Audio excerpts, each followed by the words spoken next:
13 তারিখে সূর্য উদিত হবে নতুন বাংলাদেশকে পিঠে নিয়ে ইনশাআল্লাহ।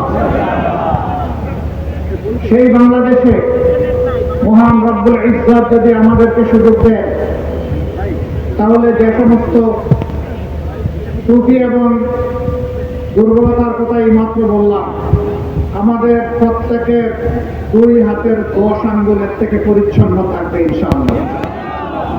চাঁদাবাজি আমরা করি না, চাঁদাবাজি আমরা কাউকে করতেও দেব না। দুর্নীতি আমরা করি না, দুর্নীতির জড় আমরা কেটে দিব, কাউকে দুর্নীতি করতে দেব না। মামলা বাণিজ্য এটাকে আমরা ঘৃণা করি, প্রশ্নই উঠে না, কাউকে এই সুযোগ দেওয়া হবে না। বরঞ্চ অন্যায় মামলা করে কাউকে হ্যারাস করলে তাকেই শাস্তির আওতায় আনা হবে। অনেক সময় নিরীহ মানুষকে মিথ্যা মামলা দিয়ে তার জীবন ধ্বংস করে দেওয়া হয়, তার পরিবার ধ্বংস করে দেওয়া হয়, তার ভবিষ্যৎকে তছনছ করে দেওয়া হয়। ওদেরকে আমরা ছাড় দিয়ে কথা বলবো। এই বাংলাদেশ থেকে আর কাউকে ব্যাংকের টাকা লুণ্ঠন করে নেতা বনতে দেওয়া হবে না, শেয়ার বাজার লুণ্ঠন করতে দেওয়া হবে না, প্রজেক্টগুলো থেকে চুরি ডাকাতি করে বাংলাদেশের টাকা বিদেশে পাচার করতে দেওয়া হবে না। 28 লক্ষ কোটি টাকা চুরি হয়েছে, বিদেশে পাচার করা হয়েছে। আল্লাহ তাআলা আমাদেরকে তৌফিক দিলে মহান আল্লাহ সাহায্যে বিইজনিল্লাহ ওদের মুখের ভিতরে হাত ঢুকাইয়া পেটের ভিতর থেকে বের করে আনবো ইনশাআল্লাহ। সেই টাকা রাষ্ট্রীয় তহবিলে জমা হবে ইনশাআল্লাহ।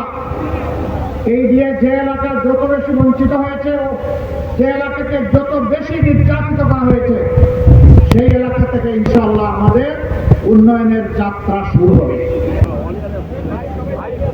কোনো না কোনো দল অথবা ব্যক্তি এই দেশকে শাসন করেছে, শাসন থেকে কখনো এই দেশটা মুক্ত ছিল না।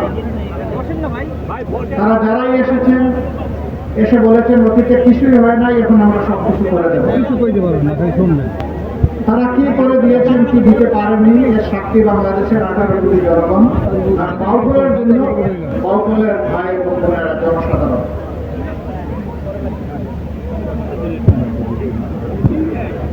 একটা জাতির 3টা মৌলিক জিনিস লাগবেই।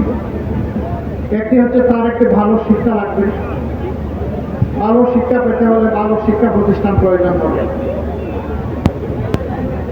দ্বিতীয়টি হচ্ছে একটা সুস্থ সবল সমাজ গড়ার জন্য তার স্বাস্থ্য সেবার উন্নত ব্যবস্থা থাকতে হবে।